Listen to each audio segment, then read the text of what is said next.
الحمدللہ رب العالمین والصلاة والسلام علی سید الانبیاء والمرسلین۔ اللہ رب العزت نے قرآن مجید میں ارشاد فرمایا وَاصْبِرْ نَفْسَكَ مَعَ الَّذِينَ يَدْعُونَ رَبَّهُمْ بِالْغَدَاةِ وَالْعَشِيِّ يُرِيدُونَ وَجْهَهُ۔ اے محبوب صلی اللہ علیہ وآلہ وسلم، وہ لوگ جو اپنے رب کو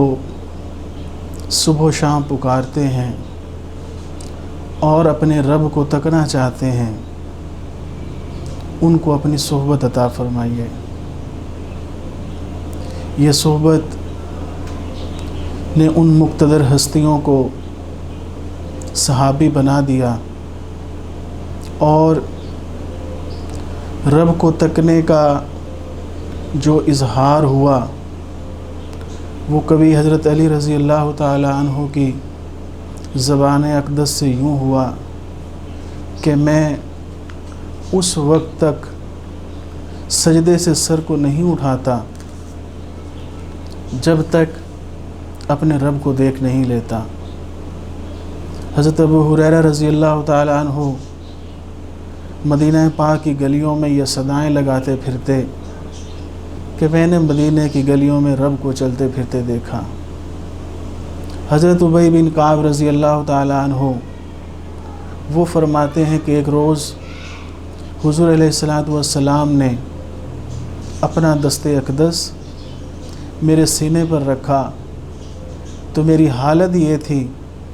کہ گویا میں اپنے رب کو اپنے سامنے دیکھ رہا تھا۔ سلسلہ نبوت آپ حضور علیہ السلام پر مکمل ہو گیا تو یہ فیضان صحبت مختلف سلاسل طریقت کی صورت میں نسل در نسل سینہ بسینہ صحبت در صحبت آگے چلتا رہا تا وقتے کہ حضور ممتاز الاولیاء قطب الارشاد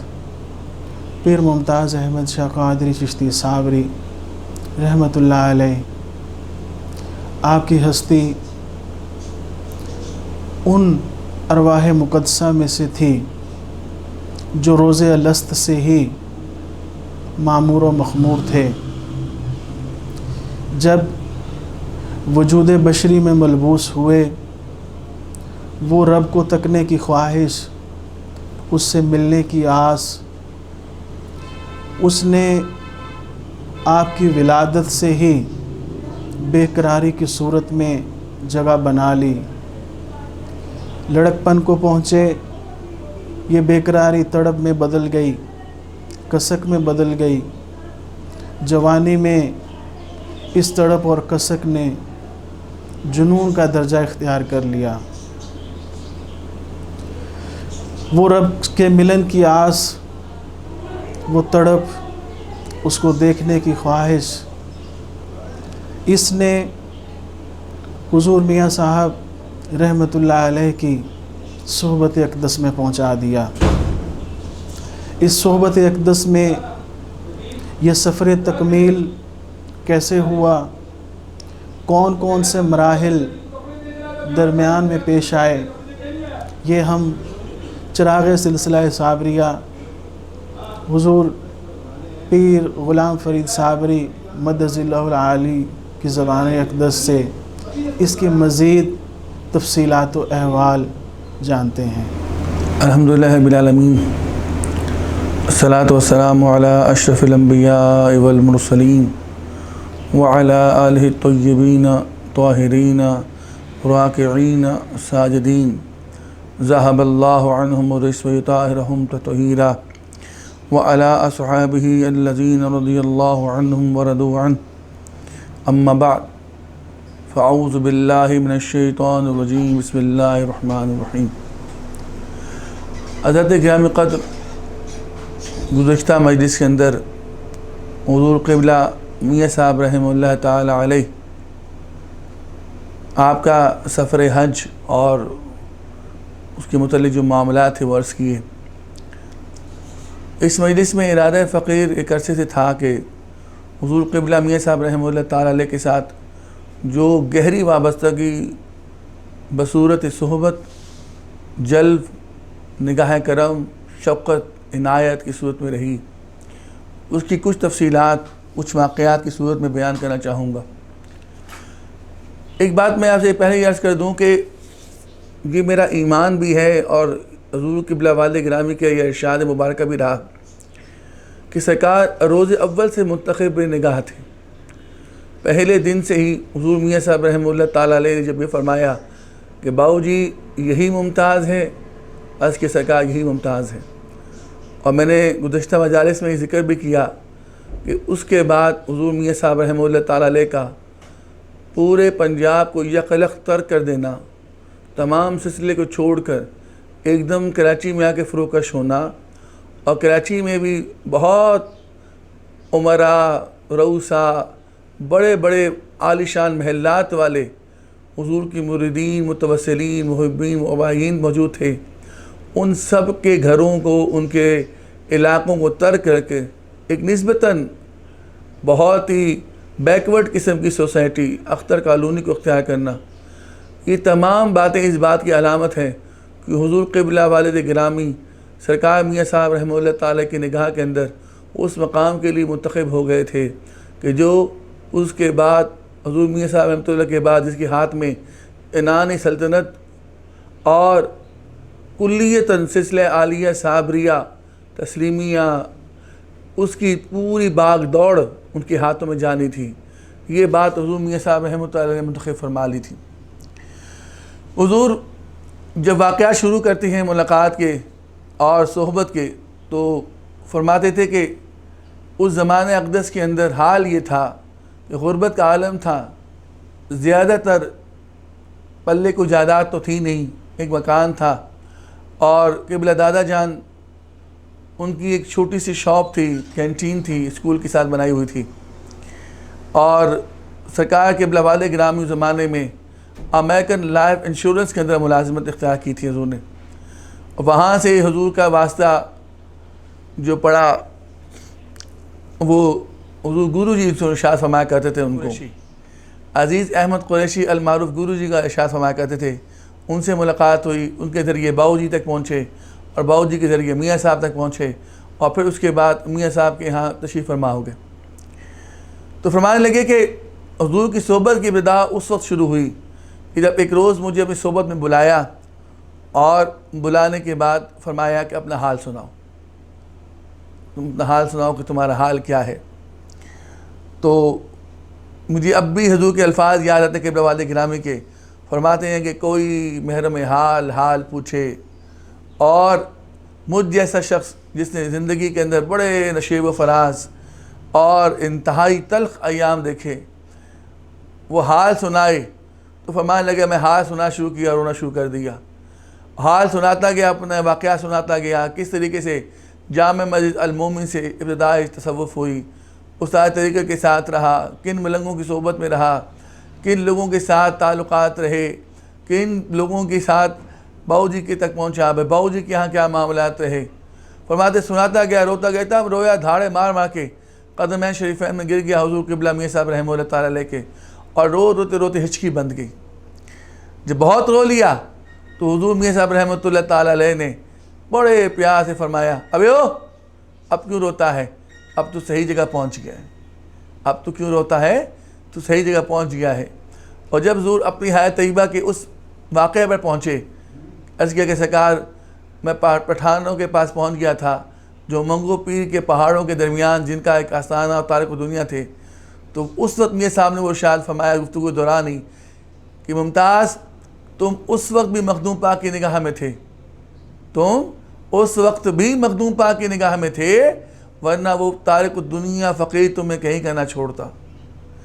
تو یہ باتیں علامتیں بتاتی ہیں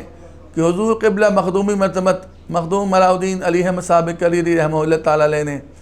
آپ کو اپنے سلسلے کی ترویج و اشاعت کے لیے منتخب فرما لیا، اور پھر حضور قبلہ میاں صاحب رحمہ اللہ تعالیٰ علیہ کو بھیجا، اور آپ یہ بات کئی مجلسوں میں ارشاد فرمایا کرتے تھے اور برملا کہا کرتے تھے کہ ممتاز مجھے یہاں مخدوم پاک نے تمہارے لیے بھیجا ہے. ممتاز کراچی کے اندر مخدوم پاک نے مجھے تمہارے لیے بھیجا ہے. تو یہ باتیں نشاندہی کرتی اس بات کی کہ حضور قبلہ مخدومی مرتبت کی نگاہ پہلے پہنچی قبلہ والے گرامی تک، اور پھر اس منصب عالی کے لیے قبلہ والے گرامی کا تعین ہوا اور تعلیم و تربیت کا سہرا حضور قبلہ قدوۃ الکبریٰ سرکار قبلہ میاں صاحب رحمہ اللہ تعالیٰ کے سر باندھا گیا. فرماتے ہیں اس ملاقات کے بعد اب یہ معمول بن گیا کہ جو وقت میسر آتا میں ان کی صحبت میں حاضر ہوتا. فرمانے ایک دن جب ان کے پاس پہنچا تو بڑے غور سے میری طرف دیکھنا شروع کر دیا. فرماتے ہیں یہ تمہارے ارد گرد جھمگٹا کیسا ہے؟ اردو قبلہ والے گرامی ارشاد فرمایا کرتے کوئی مجھے کچھ پڑھنے کو دیتا بتاتا کہ اسے تمہیں منزل میں آسانی کی پڑھنا شروع کر دیتا. اس وقت موکلات اور جنات کا جمع غفیر تھا جو میرے ساتھ تھا، اور عالم میرا یہ تھا کہ میری زبان سے جو لفظ نکلتا وہ اسی وقت وقوع پذیر ہوتا. اور میں نے مجاہدات کے باب میں سکا کے جو مجاہدہ تذکرہ کیے ہیں ان میں سکا کے کئی چلہ کشیاں میں نے بیان کر دی ہیں. تو آل یہ تک فرماتا کہ میں نے بال سے اللہ کی صدا آتی تھی اور آنکھیں میری لاس رخ رہا کرتی تھیں، اور جذب کا عالم اتنا گہرا تھا کہ صبح سے لے کے شام اور شام سے دن کا مجھے کوئی پتہ نہیں ہوتا تھا. میں ہمہ وقت شدید ترین اس وغیرہ کیفیات میں رہا کرتا تھا. تو جب وہ مجھے دیکھا تو فرمانے لگے ممتاز یہ تمہارے جو ارد کی جھمگٹا ہے تمہیں اس کی ضرورت تو نہیں ہے، تم کہو تو ہم اسے ہٹا دیں. اس کی سرکار مجھے کسی چیز کی ضرورت نہیں سوائے آپ کے نگاہ ناز کے. آپ اپنی خصوصی مہربانیوں اور شفقتوں کے اندر مجھے رکھیں، بس میرے لیے یہ کافی ہے، مجھے اس کے علاوہ کچھ نہیں چاہیے. یہ فرمانے لگے حضور فرماتے ہیں کہ میاں صاحب نے اپنے دائیں ہاتھ کو اشارہ کیا صرف یوں، اور وہ سار جھمگٹا، وہ موکلات، وہ جنات اور وہ تمام کی تمام چیزیں جو عرصے سے میرے ساتھ تھیں ایک لحظے کے لیے تمام کی تمام ہٹ گئیں اور دور ہو گئیں. حضور دیکھ رہے تھے، حضور کی نگاہ ناز کو محسوس کر رہے تھے. اس کے بعد فرمانے لگے کہ معمول یہ بن گیا کہ شام کے وقت میں حاضر خدمت ہوتا، حضور کے حجرہ مبارک کی جارو کشی کرتا، اور پھر سرکار اس وقت تک خاموش بیٹھے رہتے. پھر ایک پان نکالتا، پان حضور کو پیش کرتا،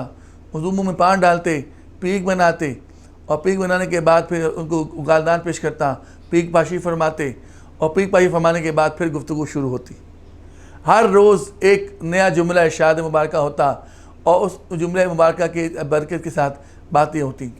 فرمانے لگے ایک دفعہ احسان اللہ قریشی حضور کے مریدین میں تھے، خدمت اقدس میں حاضر ہوئے، اور حاضر ہونے کے بعد وہ حضور کے لیے اپنے گھر سے بڑی بہترین مچھلی بنا کر لائے تھے. جمعے کا دن تھا، حضور نے مچھلی تناول فرمائی، سرکار میاں صاحب رحمۃ اللہ کو بڑی پسند آ گئی. فرمانے لگے احسان اللہ مچھلی تو بہت لذیذ ہے، بہت لذیذ مچھلی ہے. تو فرمانے لگے کہ اس عرض کی حضور کا اجازت مرحمت فرمائیں تو ہر جمعے کو لے کے حاضر ہو جایا کروں، آپ کو پسند کرتی ہیں. حضور کے والد گرامی ارشاد فرمایا کرتے تھے کہ دو وجوہات تھیں حضور میاں صاحب رحمہ اللہ تعالیٰ کی. ایک، آپ کو بلغم کی شکایت بہت رہا کرتی تھی، اور اس بلغم کی شکایت کے باعث آپ ہمہ وقت پریشان رہا کرتے تھے اس بلغمی کیفیت سے. تو وہ مچھلی جو ہے وہ بلغم آور ہوتی ہے، اس سے بلغم کے اخراج بہت بہترین طریقے سے ہو جایا کرتا تھا، اس لیے بھی مچھلی پسند فرمایا کرتے تھے. تو فرمایا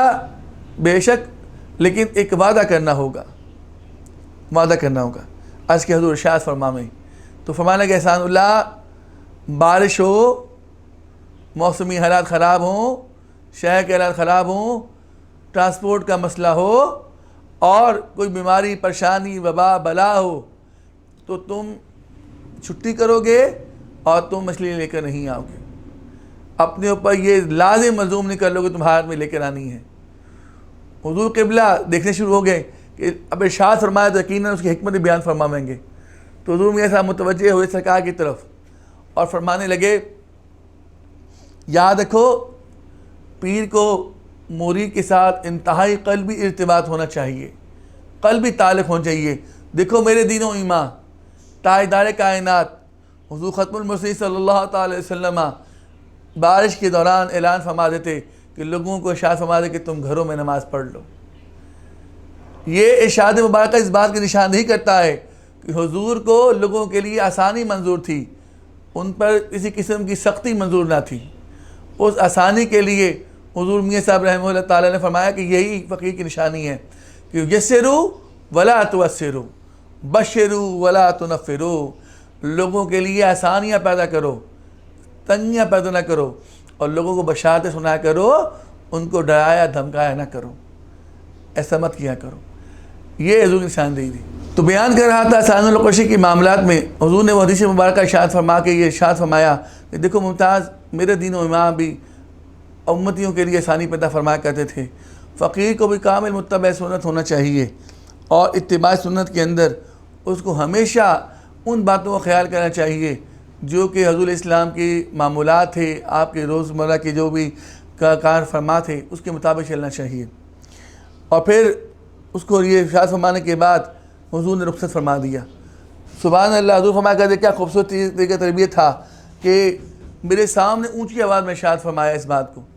ایک دن فرمانے لگے، حضور نے آواز کا ارشاد فرماتے کہ میاں صاحب رحمہ اللہ تعالیٰ علیہ کی عمر رسیدگی تک پہنچ چکی تھی، کم و بیش حضور فرماتے کہ 100 سال سے عمر عزیز متجاوز ہو چکی تھی، اور چشمان اقدس بہت کمزور ہو گئیں، اور لکھنا پڑھنا بالکل ختم ہو گیا، پڑھنے میں انتہائی دشواری تھی، تو درخواست بھی نہیں پڑھ پا رہے تھے۔ تو مریدین نے التماس کی سرکار قبلہ میاں صاحب رحمہ اللہ تعالیٰ علیہ سے کہ حضور آپ اپنی آنکھوں کا آپریشن کروا لیں تاکہ آپ کی نگاہ جو ہے وہ صحیح ہو جائے۔ میں آپ اس بڑھاپے میں کیا آپریشن کروانا اور کیا آپریشن کی صعوبتوں کو برداشت کرنا، میں آپریشن نہیں کرواؤں گا۔ لیکن یہاں واقعہ بیان کرنے کے لیے بتانے کا مقصد یہ ہے کہ قبلہ والد گرامی مزاج شناس بھی تھے اور مزاج آشنا بھی تھے۔ آپ حاضر خدمت ہوئے تو بھی بھائیوں نے کہا کہ بھائی ممتاز، بڑی دفعہ کہا حضور میاں صاحب رحمہ اللہ تعالیٰ علیہ کو کہ اپنی آنکھوں کا آپریشن کروا لیں، آپ کی نگاہیں جو ہے نا وہ بہتر ہو جائیں گی اس سے، اور زندگی معاملات آسان ہو جائیں گے۔ تو فرمانے لگے کہ میں نے حضور کی خدمت میں حاضر خدمت ہوا اور عرض کیا کہ سرکار آپ آپریشن کروا لیں، آنکھیں بنوا لیں، اس سے آپ کو ایک آسانی ہو جائے گی۔ فرمایا کیا آسانی ہوگی؟ کہ حضور آپ درخواست پڑھنے لگ پڑیں گے۔ حضور قبلہ میاں صاحب کی طبیعت کے متعلق آپ جانتے تھے قبلہ والد گرامی کہ دلال الخیرات کے ساتھ حضور میاں صاحب کو انتہا درجہ عشق تھا۔ حضور قبلہ حاج تسلیم احمد شاہ صاحب رحمہ اللہ تعالیٰ علیہ نے زندگی بھر دلال الخیرات کا اظہار نہیں کی۔ اور یہاں ان کی جلال کے واقعہ بھی بیان کرنا چلوں، ان کی محبت کا واقعہ اور ادب کا واقعہ اور اہمیت کا واقعہ بیان کر جاؤں گا کہ عبد القادر جیلر تھے، حضور حاج تسلیم احمد شاہ صاحب رحمہ اللہ تعالیٰ علیہ کے مریدوں میں سے تھے۔ تو عبد القادر جیلر دن آئے تو درخواست پڑھ رہے تھے، کلی شریف کی حاضری کا موقع، اور پوچھا کہ عبد القادر یہ دلال الخیرات کس کی ہے؟ از کے سرکار سفر میں تھا، دلال الخیرات ہمراہ نہ لے سکا، تو بھائی عبداللہ کی دلال الخیرات لے کے پڑھ رہا ہوں۔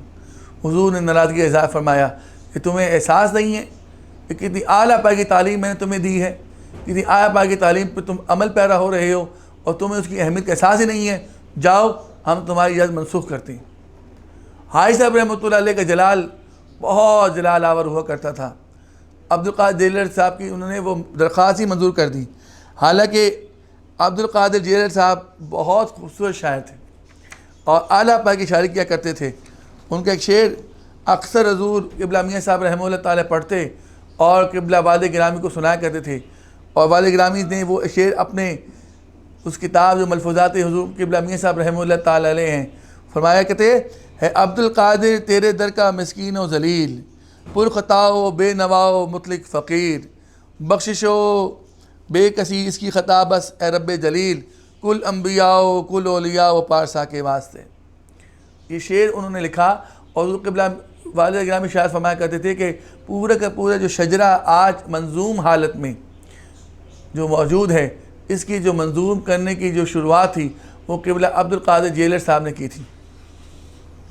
تو اس سے حاجی صاحب کی محبت تھی کہ حاجی صاحب کو یہ ناگوار گزرا کہ سفر میں انہوں نے اہمیت کا احساس نہیں کیا، کہ سارا سفر ایک طرف دلال الخیرات ایک طرف۔ پھر فرمانے لگے قبلہ میاں صاحب نے ارشاد فرمایا کہ ممتاز، میں حضرت کے ساتھ بے پناہ سفر کیا ہے،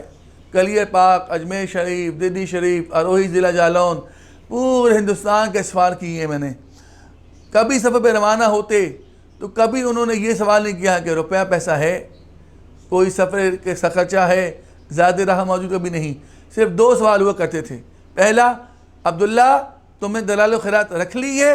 کہا جی حضور رکھ لی ہے. اور تم نے میرا پاندان رکھ لیا ہے؟ کہا حضور رکھ لیا. اور میں چلو روانہ ہوتے.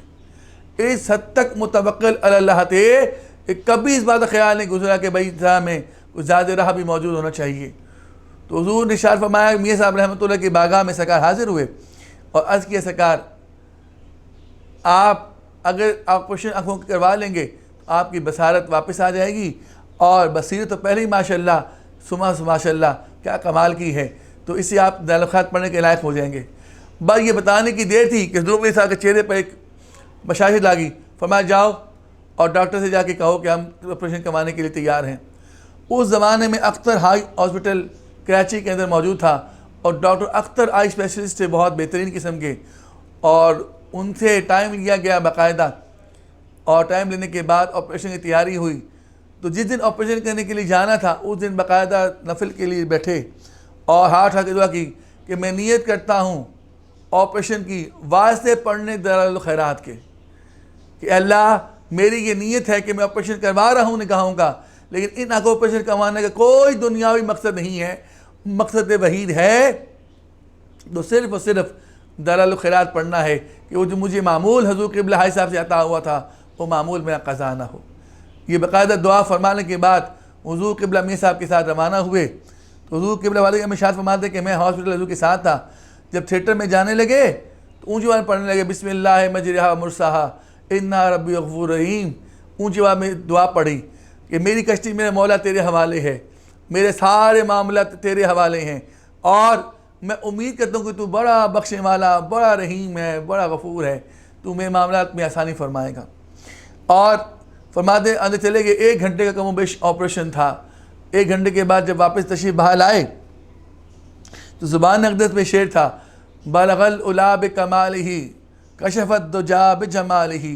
حسنت جمیع خصالہ صلو علیہ وآلہ. اور یہ شعر پڑھتے پڑھتے حضور قبلہ میاں صاحب رحمہ اللہ تعالیٰ علیہ اپنے گھر سے آپریشن تھیٹر سے باہر آئے. فرمانے لگے کہ قبلہ میاں صاحب رحمۃ اللہ علیہ کی ہر بار میں تعلیم ہوا کرتی تھی, کوئی بات بھی ہوتی اس کے اندر کوئی نہ کوئی نقطہ ہوتا. حضور فرماتے ہیں اگر 1 منٹ کی مجلس بھی ہوا کرتی حضور حاج صاحب رحمۃ اللہ تعالیٰ حضور قبلہ میاں صاحب رحمۃ اللہ تعالیٰ علیہ کی, اس 1 منٹ کی مجلس میں بھی کوئی ایک تصور کا گہرا ادق نقطہ ارشاد فرمایا کرتے تھے جو کہ طبیعت کے لیے بڑا خوبصورت ہوا کرتا تھا. اور یہ شب و روز کے معمول بن گئے. میں خود عینی شاہد ہوں قبلہ والد گرامی کا کہ میں نے کم و بیش میری زندگی کی یہ معمولات بتا سکتا ہوں, یا میری یاد کے مطابق یہ ہے کہ والد گرامی حضور قبلہ پیر ممتاز احمد شاہ قادری صاحب رحمہ اللہ تعالیٰ علیہ, آپ کا یہ معمول میں نے زندگی بھر دیکھا تا دم حیات حضرت قبلہ میاں صاحب رحمہ اللہ تعالیٰ علیہ کہ فکس شام کے 4:30 بجتے حضور قبلہ میاں صاحب کی صحبت میں کھڑے ہوتے, اور رات مغرب کے بعد واپس آتے, کھانا تناول فرماتے, کچھ دیر اپنی والدہ محترمہ کے ساتھ گھریلو امور پہ گفتگو ہوتی, کچھ فیصلے ہوتے, اور اس کے بعد فکس 9 بجے حضور میاں صاحب رحمۃ اللہ تعالیٰ کے دروازے پہ کھڑے ہوتے, اور پھر بعض اوقات رات 11 بجے 12 بجے, اور مہینے کے اندر 2 مہینے کے اندر حضور میاں صاحب تبلیغ کی رسالت ہوتی تو 3 ماہ تک رات بھر حضور میاں صاحب کے پاس قیام کرتے تھے, رات بھر وہاں جاگتے اور دن بھر اپنی ڈیوٹی کرتے تھے. اور یہ قیام بھی مہینوں کا ہوا کرتا تھا, مہینوں کا قیام ہوا کرتا تھا. ایسا کبھی خیال نہیں گزرا گھر کے اندر بچے بھی ہیں, بیوی بھی ہے, خیش قبیلہ بھی ہے, خاندان بھی ہے. قبلہ والد گرامی کے ایک چھوٹے بھائی بھی تھے, 4 ہمشیرگان تھیں, والدہ تھی, والد تھے, اس کے علاوہ اہلیہ, بچے, پورا گھرانہ اور پورا کا پورا خاندان حضور قبلہ والد گرامی کے بھروسے پہ تھا. انہی کے ثبوت معاملات تھے, مگر ہر شے کو ترک فرما کر حضور قبلہ میاں صاحب رحمۃ اللہ کی صحبت اور جلب کو ہر شے فوقیت ہے. یہاں برسبیل تذکرہ ایک واقعہ بھی اشارت کرتا چلوں, بلکہ عرض کرتا چلوں کہ حضور قبلہ ارشاد فرمایا کرتے تھے کہ میری 2 پھپھو یعنی والد گرامی کی 2 چھوٹی ہمشیرگان عزیزہ انسہ حافظہ عظمت صاحبہ اور عزیزہ انسہ شگفتہ بی بی, دونوں کی شادی کی تاریخ طے ہو گئی اور خاندان میں شادی کی رسومات شروع ہو گئیں. اب ہر گھر کے اندر شادی خوشیاں منائی جاتی ہیں, لیکن والد گرامی کسی بھی تقریب میں شریک نہیں ہوتے تھے. خاندان بھر میں یہ بات مشہور تھی کہ ان کے معمولات صرف میاں صاحب کے ساتھ ہیں. کوئی تقریب و شادی ہو, حضور کی طرف سے پہلے معذرت موجود ہوتی تھی کہ میں نہیں آ سکتا, میری طرف شرکت میرا چھوٹا بھائی سفر کرے گا, والدہ کریں گی, والد کریں گے, میری بہنیں کریں گی, میرے گھر والے کریں گے, لیکن میری حاضری کو ہمیشہ مستثنیٰ کرا دیا جائے. اور پورے خاندان ہی حضور میاں صاحب رحمۃ اللہ علیہ کا عاشق تھا, لہٰذا تمام لوگ کہتے کہ نہیں, آپ اس خدمت پر مامور ہیں, اس خدمت کو اولیت دیجیے اور باقی معاملات صرف نظر کیجیے. تو بہن ہی چھوٹی دونوں ہمشیرگان کی شادی ہے, شادی گھر پہ ہو رہی ہے, والد صاحب بڑے بھائی ہیں, والد کی جا بجا ہیں, دادا جان بھی موجود ہیں, تمام معاملات بھی ہیں,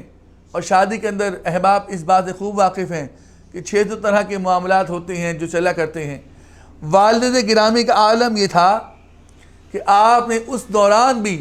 رات 9 بجے سے لے کر 11 بجے تک کی حاضری اور 4:30 سے لے کر رات مغرب تک کی حاضری کو قضا نہیں فرمایا.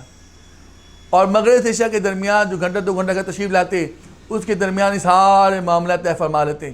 یہاں تک کہ نکاح کا دن آ گیا, حضور قبلہ والد گرامی ارشاد فرماتے کہ میں نے دونوں خاندانوں کو کہہ دیا کہ میری بات سن لو, ٹھیک مغرب کی نماز کے بعد بارات میرے دروازے پہ کھڑی ہوگی اور اس کے بعد نکاح ہوگا, نکاح کے بعد رخصتی ہوگی اور مجھے میاں صاحب صحبت میں جانا ہے. ٹھیک مغرب کے بعد 2 باراتیں گھر پہ آئیں, ان کا کھانا ہوا, نکاح ہوا, اور اس نکاح میں حضور قبلہ میاں صاحب رحمۃ اللہ تعالی نے شرکت فرمائی, باقاعدہ دعا کی دونوں بچیوں کے لیے, اندر تشریف لا کے دونوں کے سر پر ہاتھ رکھا اور دونوں کے لیے انتہائی دعا گو ہوئے, اور ان کی دعاؤں کے ثمرات تاحال ان دونوں حضرات خواتین حضرت کو مل رہے ہیں. تو دعا کے بعد حضور میاں صاحب روانہ ہو گئے. ٹھیک حضور ارشاد فرماتے کہ 8:30 بجے میں نے بارات کو رخصت کر دیا اور ہمشیرگان کو رخصت کر کے بھیج دیا, اور اس کے بعد وضو کیا, اور ٹھیک 9 بجے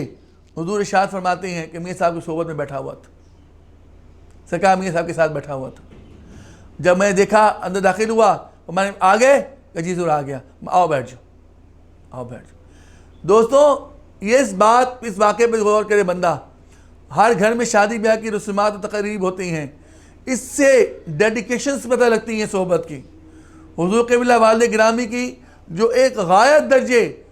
اپنی پریورٹیز تھی, جو ترجیحات تھیں, اور جو حضور قبلہ میاں صاحب رحمۃ اللہ تعالی علیہ کی طرف والد گرامی کا ایک والہانہ تعلق تھا, اس کی نشاندہی ہوتی ہے کہ دنیا کی ہر شے ترک کر دی, صرف اور صرف حضور میاں صاحب کی صحبت کو اولیت دی. یہاں اور بھی بہت سے واقعات ہیں جو بیان کر سکتا ہوں, لیکن ایک واقعہ اور بیان کروں گا. فرماتے ہیں کہ میرے چھوٹے برادر جناب عزیزم علی احمد صابری, حافظ علی احمد صابری کی پیدائش کا دن تھا. فرمانے لگے کہ زوجہ جو تھیں ہماری وہ ہاسپٹلائز تھیں, ڈاکٹرز نے آپریشن بتایا ہوا تھا, آپریشن کے لیے تھیٹر میں جا چکی تھیں, فون آ چکا تھا کہ تم فوراً بچے کا سامان لے کر تم ہسپتال پہنچ جاؤ, وہ ہاسپٹل چلی آپریشن تھیٹر جا رہی ہے, تم فوراً یہاں پہنچو, آ کے دستخط کرنے, سارے معاملات کرنے ہیں. حضور قبلہ والد گرامی ارشاد فرماتے ہیں کہ وہاں سے نکلا تو میں نے کہا جاتے ہوئے میاں صاحب کی خدمت میں حاضر ہوتا ہوں, دعا کے لیے عرض کرتا ہوں, اور عرض کرنے کے بعد پھر میں وہاں سے روانہ ہو جاؤں گا, ہاسپٹل پہنچ جاؤں گا. فرمانے لگے جب میاں صاحب کی صحبت میں حاضر ہوا تو فرمایا بیٹھ جاؤ, بیٹھ. اس کے بعد وہ کسی غیر خیال میں چلے گئے. فرمانے لگے اب یہ ہمت نہیں تھی کہ میں عرض کرتا کہ سرکار آپریشن تھیٹر میں اہلیہ موجود ہیں, بڑا آپریشن ہونا ہے. اس زمانے میں آپریشن کے مسائل الگ تھے, آج کل تو سائنس نے بہت آسانیاں پیدا کر دی ہیں. اور شدید پریشانی کے عالم میں مجھے جانا ہے, ایک دفعہ عرض نہیں کیا, یہاں تک کہ تقریباً 1.25 گھنٹہ ہو گیا. جب 1.25 گھنٹہ ہو گیا تو ایک دم سر اٹھا کے فرمایا کہ تم خیر سے آئے تھے, کیوں آئے تھے؟ کہ سرکار آپریشن تھیٹر میں اہلیہ موجود ہے, آپریشن کے لیے جانا ہے, تو میں اجازت لینے دعا کی جاتا. اچھا بھی جاؤ, ہم دعا کرتے خیر ہوگی, انشاءاللہ خیر ہوگی. یہ فرمان رخصت کر دیا. حضور ہاسپٹل پہنچے تو فرمانے لگے کہ گھر والے ناراض ہونا شروع ہو گئے. سب گھر والوں نے کہنا شروع کر دیا کہ تم نے بہت ہی غیر ذمہ داری کا ثبوت دیا. فرماتے ہیں ہم ہر ایک کی بات سن لیا کرتے تھے, ہر ایک جو بات کہتا کسی کی پرواہ نہ کرتے, بد خیال جو تھا وہ گاگر کے بیچ تھا. صرف اور صرف میاں صاحب کی رضا اور ان کی لقاء, ان کی صحبت, ان کی نگاہ, ان کی جلب اور ان کی کرم نوازی کا منتظر رہا کرتا تھا. اس کے علاوہ دنیا کا ہر کام جائے. یہاں اس واقعی ضمن میں ارشاد فرماتے کہ حضور کامل فقیر تھے, آپ اس بات کو جانتے تھے کہ یہ بہت ایک اہم مارکہ سرزد ہونے والا ہے۔ اس وقت میرے جانے نہ جانے فرق نہیں پڑتا تھا، میاں صاحب مجھے بٹھا کر خود متوجہ ہو گئے تھیٹر کی طرف، اور جب آپریشن مکمل ہو گیا، سارے کام بخیر خوبی ہو گئے، اور خیر خوبی ہونے کے بعد، مکمل ہونے کے بعد پھر قبلہ آباد گرامی کو بھیجا کہ اب تم جاؤ، اب ہم نے سارا معاملہ سیٹ کر دیا ہے۔ یہ توجہات فقیر ہوا کرتی تھیں جو قبلہ میاں صاحب رحمہ اللہ تعالیٰ کی طرف سے حاضر تھیں۔ یہاں ابتدائی صحبت کے واقعات میں حضور ارشاد فرماتے ہیں کہ عالم یہ تھا کہ میری جو دادی محترمہ ہیں ان کے سبوت بھی خدمات تھیں میاں صاحب کی، جو ہمارے پھپھو ہیں سرکار کی ہمشیرگان تھیں ان کے سبوت خدمات تھیں، میری والدہ ہمارے قبلہ گاہی صاحبہ کی خدمت بھی سپرد تھی، اور خود والد گرامی کی سپورٹ بھی خدمات تھیں، یعنی کہ پورا کا پورا گھرانہ ہی حضور میاں صاحب رحمۃ اللہ علیہ کی صحبت میں موجود تھا اور مختلف قسم کی خدمات سر انجام دے رہا تھا۔ تو ایک دن سوال کر دیا میاں صاحب رحمۃ اللہ علیہ نے ہمارے پھپھو سے، عزیز شگفتہ بی بی سے، کہ تم نے آج دوپہر میں کھانا کیا کھایا؟ تو فرماتے ہیں حضور کہ وہ بچی کا عالم تھا، ابھی کم عمر تھی، کم سن تھیں، تو کہنے لگے میاں جی آج 3 دن ہو گئے ہیں ہم صرف نمک مرچ کے ساتھ روٹی کھا رہے ہیں، نمک مرچ اور پیاز ہوتے ہیں، سالن نہیں پکتا ہمارے گھر پہ۔ حضور میاں صاحب سنا تو آپ کو ایک دم جو ہے نا شوق لگ گیا، فرمایا میرا خدمت گھرانہ، میرا خدمت گزار گھرانہ اور یہ عالم؟ آپ نے اسی وقت ٹیلی فون کروایا اور فرمایا ویرے کو کہو فون میرے پاس آئے۔ پیغام عزیزہ محمد حسین ویرے صاحب تک پہنچ گیا، اور کہ میاں صاحب فون یاد کرتے ہیں، حضور کے انتہائی چاہنے والے تھے اور بے پناہ حضور کی محبت میں گرفتار تھے۔ تو وہ فون خدمت ہو گئے کہ حضور آپ نے یاد فرمایا، کہا یار میرا انتہائی خدمت گزار گھرانہ ہے یہ، تم فون سے بیشتر ان کی نوکری کا انتظام کرو، ممتاز کی نوکری کا انتظام کرو اور اس کو جو ہے نا نوکر رکھواؤ، ان کے بھائی کو بھی اور والد کو بھی۔ تو حضور قبلہ ارشاد فرماتے ہیں کہ اسی وقت مجھے وہاں bank national bank of Pakistan کے اندر ملازمت دی گئی، میرے چھوٹے بھائی کو بھی ملازمت دی گئی، اس کے بعد والد گرامی یعنی دادا جان کو ملازمت دی گئی، لیکن بعد میں دادا جان اور چچا جان نے وہ ملازمت چھوڑ دی، لیکن والد صاحب تا دم ریٹائرمنٹ نیشنل بینک سے ہی جو منسلک رہے، اور اس کے بعد وہیں سے ریٹائرڈ ہو کر گولڈن ہینڈ شیک لے کے وہاں سے رخصت ہوئے، اس سے پہلے وہ نیشنل بینک آف پاکستان میں نوکری کرتے رہے۔ فرماتے کئی چانسز ایسے آئے کہ میں ترقی کر سکتا تھا، OGD 1 OGD 2 بن سکتا تھا، بہت سی مراد بینک سے لے سکتا تھا، محمد حسین ورق بھی موجود تھے، اور بھی بہت مریدین احباب سلسلہ جو تھے میاں صاحب رحمۃ اللہ والے اچھے عہدوں پر فائز تھے اس زمانے میں، میں کسی کی بھی سماج کرواتا اچھے پہنچ جاتا، لیکن مجھے کسی قسم میں شوق ہی نہیں تھا، بلکہ یہاں واقعہ ارشاد فرماتے ایک دن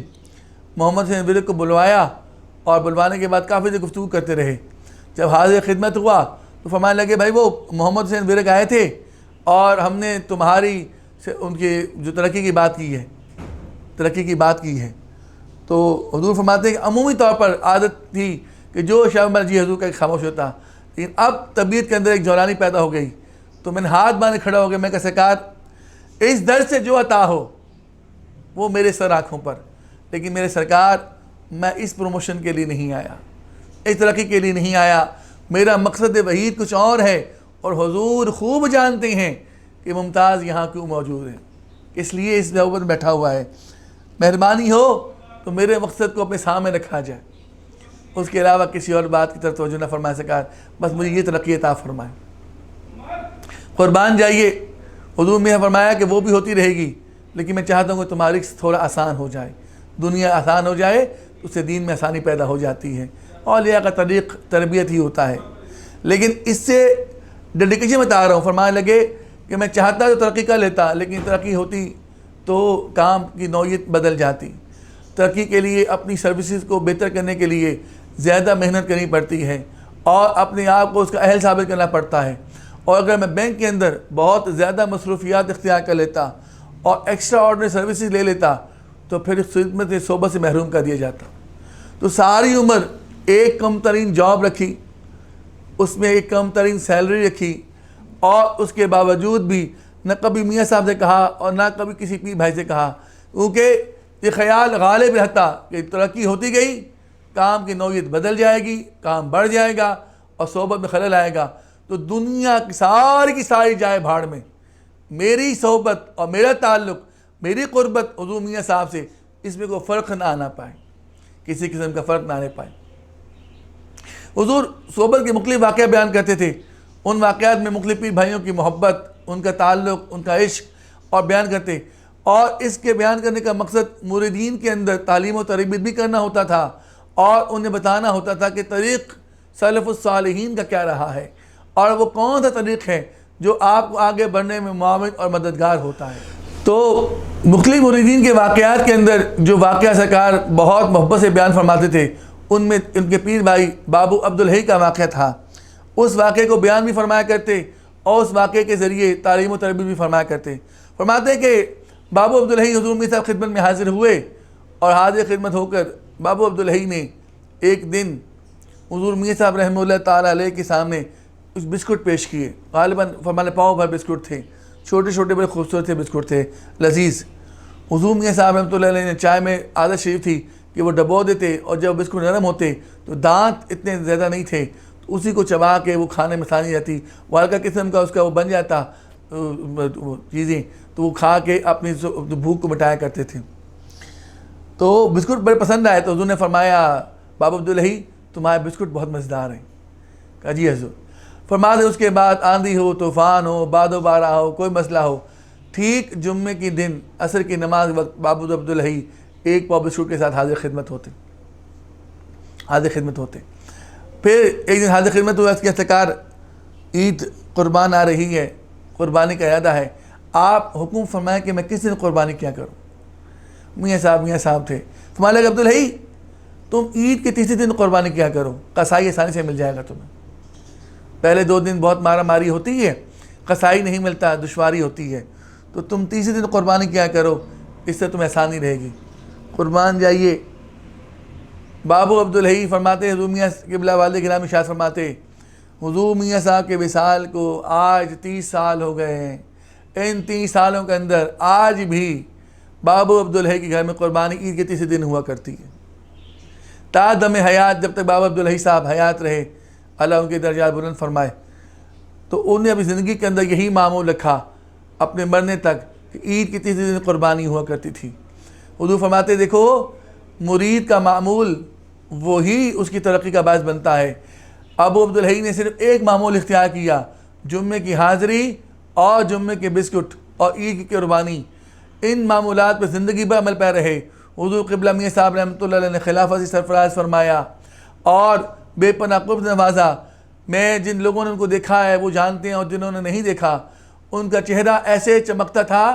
گویا اللہ تعالیٰ نے بے پناہ انوار عطا فرمائے ہیں۔ اور آخری دم تک جب بابو عبدالحی آتے، قبلہ والد گرامی ان سے انتہائی محبت فرمایا کرتے، گلے لگاتے، بات کرتے، بات سنتے، اور ان کی باتوں میں خوبصورتی ہوتی۔ میں چشمدید گواہ ہوں بابو عبدالحی کا کہ میں نے ان کو کئی مرتبہ دیکھا حضور کے ساتھ انتہائی با محبت صحبت میں رہتے،